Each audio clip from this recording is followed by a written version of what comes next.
മറ്റു കടകളും അങ്ങനെയൊക്കെയുള്ള വീടുകളുമൊക്കെയുള്ള സ്ഥലങ്ങളാണ്. അതിനിപ്പുറത്ത് മണ്ണ് താഴേക്ക് പതിച്ച ഭാഗത്ത് ഇപ്പോൾ എക്സ്കവേറ്റർ നിർത്തിയിട്ടിരിക്കുകയാണ്. നേരത്തെ ഹെലികോപ്റ്റർ നിരീക്ഷണം നടത്തിയിരുന്നു. അതിൻ്റെ ദൃശ്യങ്ങളും പ്രേക്ഷകർക്ക് കാണാം. അപ്പോൾ അവിടെ സൈന്യത്തിൻ്റെ എല്ലാ വിഭാഗങ്ങളുടെയും കോസ്റ്റ് ഗാർഡിൻ്റെ കൂടി സഹായം പ്രയോജനപ്പെടുത്തുക എന്നതിലേക്ക് എത്തിയിട്ടുണ്ട് എന്ന് വേണം കരുതാൻ. സൈന്യത്തിൻ്റെ എല്ലാ വിഭാഗങ്ങളും ഇപ്പോൾ വരുന്ന ദൃശ്യങ്ങളാണിത്. നമ്മളിപ്പോൾ കാണുന്നത് ഷിരൂരിലെ സൈറ്റിലേക്ക് ഒരു ഹെലികോപ്റ്റർ എത്തുന്നതാണ്. ഹെലികോപ്റ്റർ നിരീക്ഷണവും ഒപ്പം ഹെലികോപ്റ്ററിൻ്റെ സഹായവും തേടും. ഡ്രോൺ എയർലിഫ്റ്റ് ചെയ്യാനായിട്ടുള്ള ഒരു സാധ്യത കൂടി നമുക്ക് കാണാം. കാരണം റിട്ടയർഡ് മേജർ ജനറൽ ഇന്ദ്രബാലനും സംഘവും എത്തുമ്പോൾ പ്രവർത്തിപ്പിക്കുന്ന ഡ്രോൺ പ്രവർത്തിപ്പിക്കുന്നത് ഏത് രീതിയിലായിരിക്കും, ആ ഡ്രോൺ എയർലിഫ്റ്റ് ചെയ്ത് കൊണ്ടുപോയി ദൃശ്യങ്ങൾ കൃത്യമായി നിരീക്ഷണം കൃത്യമായി നടത്തുക എന്നതായിരിക്കാം ഒരുപക്ഷെ അടുത്തതായി നടക്കാൻ പോകുന്നത്. ഇപ്പോൾ ഹെലികോപ്റ്റർ അവിടെ എത്തിയിരിക്കുന്നു. ഷിരൂരിൽ നിന്നുള്ള തത്സമയ ദൃശ്യങ്ങളാണ് പ്രേക്ഷകർ കണ്ടുകൊണ്ടിരിക്കുന്നത്. ഹെലികോപ്റ്റർ സഹായത്തോടുകൂടി ഈ പരിശോധനകൾ കൂടുതൽ കാര്യക്ഷമമാക്കാനാണ് ഇപ്പോൾ ശ്രമിക്കുന്നത്. ദീപക് മലയമ്മ നമുക്കൊപ്പം തുടരുന്നുണ്ട് എന്ന് കരുതുന്നു. ദീപക്, ഇപ്പോൾ ഹെലികോപ്റ്റർ അവിടെ എത്തിച്ചിരിക്കുകയാണ്. ഡ്രോൺ ഉപയോഗിച്ചുകൊണ്ടാണ് റിട്ടയർഡ് മേജർ ജനറൽ ഇന്ദ്രബാലൻ പറഞ്ഞത്. ഈ ഡ്രോൺ ഉപയോഗിക്കുന്നതിന് ഒരുപക്ഷെ ഈ ഡ്രോൺ എയർലിഫ്റ്റ് ചെയ്തൊക്കെ കൊണ്ടുപോകേണ്ട ഒരു സാഹചര്യം ഉണ്ടായേക്കാം. പ്രതികൂല കാലാവസ്ഥയാണ്. ഇപ്പോൾ ഹെലികോപ്റ്റർ ഒപ്പം കോസ്റ്റ് ഗാർഡ് സേനയുടെ എല്ലാ വിഭാഗങ്ങളുടെയും സാന്നിധ്യം അവിടെ ഉറപ്പാക്കുകയാണോ? മലമുകളിലടക്കം നേരത്തെ NDRF പരിശോധന നടത്തുന്നുണ്ടായിരുന്നു, സൈന്യം പരിശോധന നടത്തുന്നുണ്ടായിരുന്നു. ഏത് രീതിയിലാണ് ഇപ്പോഴത്തെ അവിടുത്തെ സാഹചര്യം? സുജയ, രാവിലെ മുതൽ തന്നെ അത്തരത്തിൽ ഹെലികോപ്റ്ററിൻ്റെ നിരീക്ഷണം ഉൾപ്പെടെ ഈ മേഖലയിൽ നടക്കുന്നുണ്ട് എന്നുള്ളതാണ്. നമ്മൾ ദൃശ്യങ്ങളിൽ ഉൾപ്പെടെ അത് പ്രേക്ഷകർക്ക് വേണ്ടി എത്തിക്കുകയും ചെയ്തിട്ടുണ്ടായിരുന്നു. അതായത് ഈ നദിയുടെ പ്രതലത്തിൽ ഏതെങ്കിലും തരത്തിൽ എന്തെങ്കിലും ഒബ്ജക്റ്റുകൾ ഉണ്ടോ തുടങ്ങിയ കാര്യങ്ങളിലൊക്കെ തന്നെ ഒരു വ്യക്തത വരുത്തുക എന്നുള്ളതാണ് പ്രധാനപ്പെട്ട ലക്ഷ്യം. ഞാൻ നേരത്തെ തന്നെ സൂചിപ്പിച്ചു കഴിഞ്ഞു. അതായത് ഈ മേഖലയിൽ നിന്ന്, അപകടം നടന്ന മേഖലയിൽ നിന്ന് ഗോകർണത്തേക്ക് ഏതാണ്ട് 7 കിലോമീറ്റർ മാത്രമാണ് ദൂരമുള്ളത്. ഈ നദി അവസാനിക്കുന്നതും കടലിൽ പതിക്കുന്നതും ആ ഗോകർണ മേഖലയിലാണ്. അതുകൊണ്ട് തന്നെ ഈ പോകാനുള്ള സാധ്യതകൾ ഇപ്പോഴും പലരും പറയുന്നുണ്ട്. അതുകൂടി ആരായുന്നതിൻ്റെ ഭാഗമായാണ് അത്തരത്തിൽ നിരീക്ഷണം ശക്തമാക്കിയിട്ടുള്ളത്. ഏതെങ്കിലും തരത്തിൽ വെള്ളത്തിൻ്റെ മുകൾ ഭാഗത്ത് മരം ഉൾപ്പെടെയുള്ള സാധനങ്ങളുടെ അവശേഷിപ്പുകൾ എന്തെങ്കിലും കാണാൻ സാധിക്കുന്നുണ്ടോ തുടങ്ങിയ കാര്യങ്ങളിലൊക്കെ തന്നെ ഒരു വ്യക്തത വരുത്തുകയാണ് അതിൻ്റെ പ്രധാനപ്പെട്ട ഉദ്ദേശമെന്ന് പറയുന്നത്. അതേസമയം തന്നെ കരയിൽ നിന്ന് ഉള്ള നിർദ്ദേശങ്ങളനുസരിച്ച് കരസേനയുടെ നേതൃത്വം നൽകുന്ന നിർദ്ദേശങ്ങളനുസരിച്ച് പ്രൊക്ലൈൻ അവിടെ പ്രവർത്തിപ്പിക്കുകയും ചെയ്യുന്നുണ്ട്. ഒപ്പം തന്നെ നദിയിൽ NDRFൻ്റെയും ഒപ്പം തന്നെ SDRFൻ്റെയും നേവിയുടെയും ഒക്കെ ഉദ്യോഗസ്ഥർ ആ തരത്തിൽ സജീവമായി തന്നെ ഈ മേഖലയിൽ ഇപ്പോഴും ഇടപെടൽ നടത്തിക്കൊണ്ടിരിക്കുകയാണ്. ഇനിയിപ്പോൾ പാത്ത് ക്രിയേറ്റ് ചെയ്തുകൊണ്ടുള്ള പരിശോധനകൾ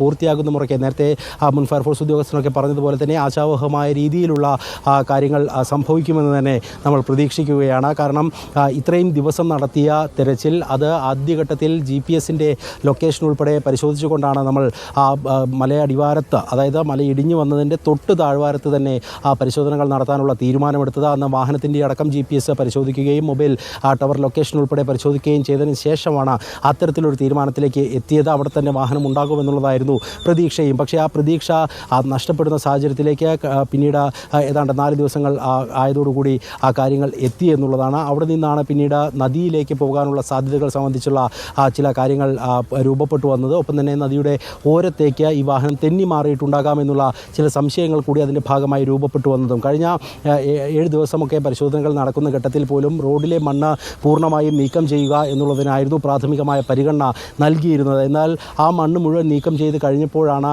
അവിടെ ആ വാഹനമോ അല്ലെങ്കിൽ അതുമായി ബന്ധപ്പെട്ട ഒരു പാർട്ട് പോലും കണ്ടെത്താൻ കഴിയാതെ പോകുന്ന സാഹചര്യവും ഉണ്ടായത്. അന്നൊക്കെ തന്നെ ഈ മെറ്റൽ ഡിറ്റക്ടർ ഉപയോഗിച്ചുള്ള പരിശോധനകൾ നടത്തിയിട്ടുണ്ടായിരുന്നു. പക്ഷേ ആ ലഭിച്ച സൂചനകളിൽ നിന്നും പരിശോധിച്ചപ്പോഴും അത് വലിയ തരത്തിലുള്ള പാറക്കെട്ടുകളാണ് എന്നുള്ള ബോധ്യത്തിലേക്ക് തിരിച്ചെത്തുകയും ചെയ്തിട്ടുണ്ടായിരുന്നു. ഏറ്റവും ഒടുവിൽ ഇപ്പോൾ റഡാർ പരിശോധനകളും ഒപ്പം തന്നെ സോണാർ പരിശോധനകളും ഒക്കെ നടത്തുമ്പോൾ കൃത്യമായ സൂചന എന്നുള്ള നിലയിൽ കഴിഞ്ഞ ദിവസവും ഇന്നലെയും ഒക്കെ തന്നെ ചില സൂചനകൾ ലഭിച്ചു. അതിൻ്റെ കൂടി അടിസ്ഥാനത്തിലുള്ള പരിശോധനകൾ ഇപ്പോഴും പുരോഗമിക്കുകയാണ്. നമ്മളൊക്കെ പ്രതീക്ഷിച്ചതിന് അപ്പുറത്തേക്ക് വലിയ തരത്തിലുള്ളൊരു മണ്ണിടിച്ചിൽ തന്നെയാണ് ഉണ്ടായിരിക്കുന്നത്. അതിൻ്റെ വ്യാപ്തി എന്ന് പറയുന്നത് അത് കൃത്യമായി അളക്കാൻ ഇപ്പോഴും കഴിയാത്ത സാഹചര്യമുണ്ട്. അതുകൊണ്ട് തന്നെയാണ് മണ്ണിൻ്റെ തോത് സംബന്ധിച്ച് പോലും ഒരു വ്യക്തത ഇല്ലാത്ത സാഹചര്യത്തിലേക്ക് കാര്യങ്ങൾ പോകുന്നത്. ആ ഒരു മേഖലയിലാണ് ഇത്രത്തോളം എക്യുപ്മെൻറ്റ്സ് ഈ കഴിഞ്ഞ ദിവസങ്ങളിലാണെങ്കിൽ അല്ലെങ്കിൽ പോലും എത്തിച്ചുകൊണ്ടുള്ള പരിശോധനകൾ ഏകീകൃതമായ ഒരു സംവിധാനത്തിൻ്റെ കീഴിൽ ഒരു ആർമി ഓപ്പറേഷൻ എന്നുള്ള നിലയിൽ തന്നെ ഇപ്പോൾ പുരോഗമിക്കുകയും ചെയ്യുന്നത്. അതിൽ എല്ലാ സേനാ വിഭാഗങ്ങളും കൈമേയ് മറന്ന് പ്രവർത്തിക്കുന്നു എന്നുള്ളതാണ്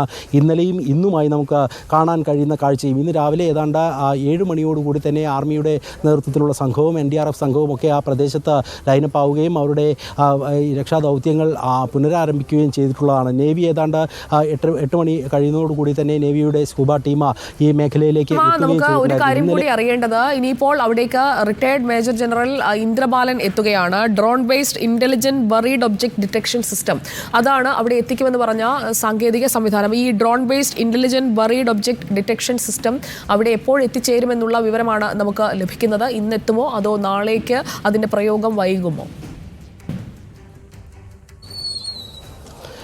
ഡൽഹിയിൽ നിന്നാണ് ഇതിൻ്റെ എക്യുപ്മെൻറ്റ് എത്തിക്കേണ്ടിയിരുന്നത്. എയർക്രാഫ്റ്റ് വഴി ബാറ്ററികൾ ഉൾപ്പെടെയുള്ള കാര്യങ്ങൾ എത്തിക്കാനായിരുന്നു തീരുമാനം. പക്ഷേ അതിൻ്റെ സിഗ്നലുകൾ ഒരുപക്ഷേ എയർക്രാഫ്റ്റിൻ്റെ സിഗ്നലിനെ പോലും തകരാറിലാക്കിയേക്കാം എന്നുള്ള വിലയിരുത്തലിൻ്റെ പുറത്താണ് അത് എയർക്രാഫ്റ്റിൽ കൊണ്ടുവരാൻ കഴിയില്ല എന്നുള്ള നിലപാട് സ്വീകരിക്കപ്പെട്ടത്. പിന്നീട് രാജധാനി എക്സ്പ്രസ്സിൽ ഇപ്പോൾ അത് ഗോവയിലേക്ക് എത്തിച്ചിട്ടുണ്ട്. അല്പസമയത്തിനകം തന്നെ പിന്നീട് അവിടെ നിന്നും ഷിരൂരിലേക്ക് എത്തിക്കേണ്ട നടപടിക്രമങ്ങളാണ് ഇനി പുരോഗമിക്കാനുള്ളത്. പക്ഷേ ഇന്ന് ആ ഒരു സംവിധാനത്തിൻ്റെ പ്രവർത്തനം ഇവിടെ സാധ്യമാകില്ല എന്നുള്ളതാണ് അല്പം മുൻപ് കൂടി നമ്മൾ മേജർ ജനറൽ അദ്ദേഹത്തെ ബന്ധപ്പെടുകയും സംസാരിക്കുകയും ഒക്കെ ചെയ്യുമ്പോൾ അദ്ദേഹം പറയുന്നത്. കാരണം നാളെ രാവിലെ മുതലായിരിക്കും പൂർണ്ണാർത്ഥത്തിൽ ഇത്തരത്തിൽ ഡ്രോൺ ബേസ്ഡ് ആയിട്ടുള്ള സിസ്റ്റം ഉപയോഗിച്ചുകൊണ്ടുള്ള പരിശോധനകൾ നടക്കുക എന്നുള്ളതാണ്. അതിന് മുന്നോടിയായിക്കൊണ്ട് എന്തെങ്കിലും സൂചനകൾ ലഭിക്കുമോ എന്നുള്ള പ്രതീക്ഷയാണ് MLA-മാരൊക്കെ പങ്കുവയ്ക്കുകയും ചെയ്തത്. ഇനിയിപ്പോൾ അങ്ങനെ സംഭവിച്ചിട്ടില്ല എങ്കിൽ ഈ 10ാം ദിനത്തിലേക്ക് നാളെ കടക്കും. 10ാം ദിനത്തിലെത്തുമ്പോൾ ഇത്തരത്തിൽ വിപുലമായ രീതിയിൽ സയൻറ്റിഫിക് അല്ലെങ്കിൽ ശാസ്ത്രീയ രീതികൾ ഉപയോഗിച്ചുകൊണ്ട് തന്നെ മുന്നോട്ട് പോകാൻ